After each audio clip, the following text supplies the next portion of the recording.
তৃতীয় শ্রেণীর শিক্ষার্থী বন্ধুরা, আসসালামু আলাইকুম। আশা করছি সকলেই ভালো আছো। বাংলা বিষয়ে একটি নমুনা প্রশ্ন নিয়ে এসেছি আজ আমি তোমাদের কাছে। 1 নম্বর আছে শব্দার্থ লিখো। দেখো এখানে আমি কয়েকটি শব্দার্থ দিয়েছি, এর মধ্যে 10টি লিখতে হবে। 2 বাক্য রচনা করো। 3 হচ্ছে শূন্যস্থান পূরণ করো। আশা করছি তোমরা এগুলো পারবে। তারপরে আছে দেখো 5 রচনামূলক প্রশ্নের উত্তর দাও। এখান থেকে যে কোনো 3টি, তোমরা যেহেতু বাসায় বসে অনুশীলন করবে তাহলে সবগুলো প্রশ্নই তোমরা অনুশীলন করবে। 6 আছে সংক্ষেপে উত্তর দাও, যে কোনো 2টি। 7 কবি ও কবিতার নাম সহ আমি হব কবিতার 10 লাইন লেখো। 8 হচ্ছে বিপরীত শব্দ লিখো। আর 9 দিয়েছি যুক্ত বর্ণ ভেঙে লিখো ও নতুন শব্দ বানাই, আমরা লিখে বানাই। এবং রচনা আমার মা, বাংলা ভাষা এবং জাতীয় ফুল।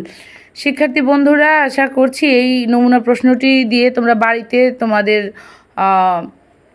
যে পরীক্ষা অনুশীলন বলো বা একটু নিজেরা কতটুকু পারছো সেটা যাচাই করে নিতে পারবে, একটু হলেও উপকৃত হবে। যদি আমার এই ভিডিওটি এবং এই প্রশ্নটি তোমাদের ভালো লাগে অবশ্যই লাইক, কমেন্টস এবং শেয়ার করতে ভুলবে না।